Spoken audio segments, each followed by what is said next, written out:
Assalamualaikum warahmatullahi wabarakatuh. Dalam kesempatan kali ini saya akan menyampaikan tentang kaitan pembelajaran berbasis kearifan lokal dengan keterampilan generik sains pada pembelajaran IPA SD. Sebelumnya, perkenalkan, nama saya Nurul Hidayah. Saya dari Universitas Muhammadiyah Purworejo. Saat ini saya sedang duduk di bangku perkuliahan semester 6, jurusan Pendidikan Guru Sekolah Dasar. Perlu diketahui bahwasanya pembelajaran IPA adalah salah satu pembelajaran yang wajib disampaikan di masing-masing sekolah dasar. Sebelum kita membahas lebih lanjut, mari kita mengenal IPA atau sains itu apa. IPA dikenal sebagai sains yang berasal dari bahasa Latin sains atau natural science. Natural di sini berarti alamiah atau segala hal yang memiliki sangkut paut dengan alam semesta. Dalam kurikulum 2013 mengisyaratkan bahwa pembelajaran IPA sebaiknya dilaksanakan dengan pendekatan ilmiah yang bertujuan untuk menumbuhkan kemampuan berpikir, bekerja, dan bersikap ilmiah, serta dapat mengkomunikasikannya sebagai aspek penting dalam kecakapan hidup. Oleh karena itu, pembelajaran IPA di sekolah dasar perlu menekankan pada pembelajaran pengalaman belajar serta melibatkan peserta didik dan lingkungannya dalam proses pembelajaran. Jadi di sini peserta didik dilibatkan dalam pembelajaran serta dikaitkan dengan lingkungan peserta didik yang ada, sehingga pembelajaran itu tidak terkesan monoton atau di sini pembelajaran tidak hanya dengan metode ceramah saja, tapi di sini melibatkan siswa atau student center. Sedangkan yang dimaksud dengan kearifan lokal adalah pandangan hidup atau ilmu pengetahuan serta berbagai strategi kehidupan yang berwujud aktivitas yang dilakukan oleh masyarakat lokal dalam menjawab berbagai masalah dalam pemenuhan kebutuhan mereka. Menurut Rahyono, kearifan lokal merupakan kecerdasan manusia yang dimiliki oleh kelompok etnis tertentu yang diperoleh melalui pengalaman mereka. Artinya apa? Kearifan lokal adalah hasil dari masyarakat tertentu melalui pengalaman mereka dan belum tentu dialami oleh masyarakat yang lain. Artinya ciri khas atau di situ kebudayaan lokal yang ada di kelompoknya atau di lingkungan sekitarnya itu benar-benar dimanfaatkan. Artinya kearifan lokal di sini tidak sembarang kelompok memiliki hal yang sama dengan kelompok yang lainnya. Menurut Paulo Freire dalam buku Wagiran tahun 2010, dia menyebutkan dengan dihadapkan pada problem dan situasi konkret yang dihadapi, peserta didik akan semakin tertantang untuk menanggapinya secara kritis. Hal ini selaras dengan pendapat Suwito yang mengemukakan pilar pendidikan kearifan lokal yang meliputi yang pertama yaitu membangun manusia berpendidikan harus berlandaskan pada pengakuan eksistensi manusia sejak dalam kandungan. Yang kedua, pendidikan harus berbasis kebenaran dan keluhuran budi, menjauhkan dari cara berpikir tidak benar dan gerusa-gerusu atau waton suloyo. Yang ketiga, pendidikan harus mengembangkan ranah moral, spiritual atau ranah afektif, bukan sekedar kognitif dan psikomotorik. Yang keempat, sinergitas budaya, pendidikan, dan pariwisata perlu dikembangkan secara sinergi dalam pendidikan yang berkarakter. Model pendidikan berbasis kearifan lokal merupakan model pendidikan. Selanjutnya, model pendidikan berbasis kearifan lokal merupakan model pendidikan yang memiliki relevansi tinggi bagi pengembangan kecakapan hidup atau life skill dengan bertumpu pada pemberdayaan pada keterampilan dan potensi lokal di daerahnya. Dalam model pembelajaran ini, materi pembelajaran harus memiliki makna dan relevansi yang tinggi terhadap pemberdayaan hidup mereka secara nyata berdasarkan realitas yang mereka hadapi.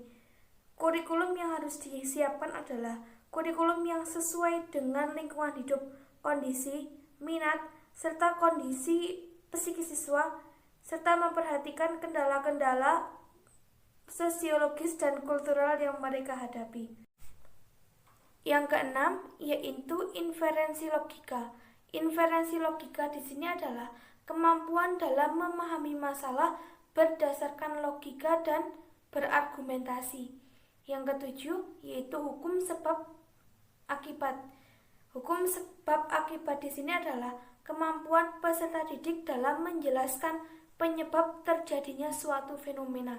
Jadi suatu fenomena itu dapat terjadi, peserta didik dapat menjelaskan penyebabnya. Yang kedelapan, adapun manfaat dari pendidikan berbasis kearifan lokal, menurut Dadi Susanto pada tahun 2018, antara lain adalah melahirkan generasi-generasi yang kompeten dan bermanfaat. Yang kedua, merefleksikan nilai-nilai budaya. Yang ketiga, berperan serta dalam membentuk karakter bangsa. Yang keempat, ikut berkontribusi demi terciptanya identitas bangsa. Dan yang kelima yaitu ikut andil dalam melestarikan budaya bangsa. Adapun yang kedua yaitu kaitan antara pembelajaran berbasis kearifan lokal dengan keterampilan generik sains. Keterampilan generik juga dikenal dengan banyak istilah lain seperti soft skill, keterampilan kunci, keterampilan umum, keterampilan penting, keterampilan kerja, keterampilan dasar, keterampilan yang diperlukan, keterampilan yang harus diajarkan, dan kompetensi keterampilan itu menurut Yasin dan kawan-kawan pada tahun 2008. Sedangkan menurut Gibb tahun 2002, kemampuan generik merupakan kemampuan intelektual hasil perpaduan antara interaksi kompleks antara pengetahuan dan keterampilan. Kemampuan tersebut tidak tergantung pada domain atau disiplin ilmu, tetapi mengacu pada strategi kognitif. Sedangkan kompetensi generik diturunkan dari keterampilan proses dengan cara memadukan keterampilan itu dengan komponen-komponen alam yang dipelajari dalam sains yang terdapat pada struktur konsep dan prinsip segitiga pengkajian alam. Oleh karena itu, kompetensi generik lebih mudah dipahami dan dilaksanakan daripada keterampilan proses, serta penilaiannya pun lebih mudah. Kompetensi generik kurang berlaku umum dibandingkan dengan keterampilan proses, tetapi lebih berlaku umum dibandingkan dengan kompetensi dasar. Adapun kompetensi dasar sendiri yaitu kemampuan yang sangat luas yang dapat digunakan untuk mempelajari dan menggunakan berbagai konsep dari berbagai disiplin ilmu. Sedikitnya terdapat 3 komponen utama keterampilan generik, yakni prosedur, prinsip, dan memorasi atau ingatan. Prinsip berkenaan dengan kemampuan memahami dan menerapkan konsep-konsep tertentu untuk menuntun kapan dan bagaimana suatu langkah atau prosedur dilakukan. Sedangkan memorasi berupa mengingat urutan langkah-langkah tersebut. Keterampilan generik sains siswa dapat ditingkatkan berdasarkan jenis-jenisnya melalui kegiatan praktikum. Sedangkan prosedur mencakup seperangkat langkah yang digunakan untuk melakukan keterampilannya. Sedangkan menurut Broto Siswoyo dalam buku Suyono tahun 2009, keterampilan generik sains dapat dikategorikan menjadi 9 indikator. Yang pertama yaitu pengamatan langsung. Pengamatan langsung di sini berupa kemampuan untuk mengamati menggunakan panca inderanya. Jadi siswa langsung mengamati kejadian yang ada di sekitarnya melalui panca inderanya sendiri, melalui pengalamannya sendiri. Yang kedua yaitu pengamatan tidak langsung. Pengamatan tidak langsung di sini yaitu kemampuan melakukan pengamatan menggunakan alat tertentu atau dibantu dengan menggunakan media atau alat tertentu dalam pengamatannya.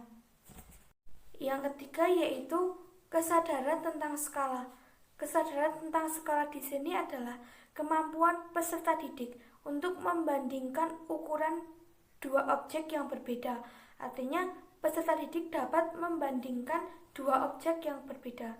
Yang keempat yaitu bahasa simbolik. Bahasa simbolik di sini merupakan kemampuan peserta didik untuk memahami makna atau simbol dalam sains. Yang kelima yaitu kerangka logika. Artinya apa? Kerangka logika di sini adalah kemampuan peserta didik dalam menyusun kerangka berpikir dan mencari keterkaitan antara dua hal yang berbeda.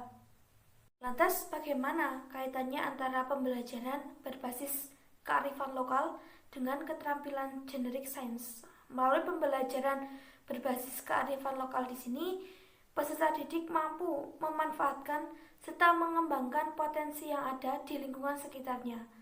Adanya pembelajaran berbasis kearifan lokal di sini, peserta didik mampu menjadi bagian dari pemanfaatan secara langsung sekaligus pelestarian budaya yang ada di lingkungan sekitarnya, serta mampu meningkatkan keterampilan generik sains serta meminimalisir aktivitas berpikir semu dan pemahaman verbalistik. Peserta didik terhadap konsep yang dipelajari serta melalui pembelajaran yang ada mampu memperoleh pengalaman belajar yang sesungguhnya. Dua, yaitu dapat mempercepat proses pembelajaran. Ketika siswa diberikan pengalaman secara langsung di lapangan mengenai pembelajaran, maka siswa akan lebih cepat mudah dalam mengingatnya dan lebih paham dengan pembelajarannya. Yang ketiga, siswa dapat mengatur kecepatan belajarnya dan guru dapat mengatur kecepatan belajar masing-masing siswa. Karena kemampuan siswa itu terbatas, tidak semuanya itu sama. Dengan adanya pembelajaran berbasis kearifan lokal dengan melibatkan lingkungan dalam pembelajarannya, maka siswa akan tahu bahwasanya batas kecepatan belajarnya itu seperti apa. Yang keempat yaitu dapat meminimalisir miskonsepsi siswa. Jadi, kaitannya antara pembelajaran berbasis kearifan lokal dengan keterampilan generik sains. Dengan demikian, apabila penerapan pembelajaran dengan sistem pendidikan berbasis kearifan lokal, maka pembelajaran siswa akan lebih menarik, siswa akan lebih aktif, dan siswa akan lebih mendapatkan pengetahuan sesuai dengan apa yang dia alaminya. Berbeda dengan ketika pembelajaran hanya mendengarkan dari ceramah seorang guru saja. Pemahaman yang didapatkan oleh siswa itu tidak dapat membekas atau tidak dapat mendarah daging. Sekian presentasi dari saya. Terima kasih atas perhatiannya. Wassalamualaikum warahmatullahi wabarakatuh.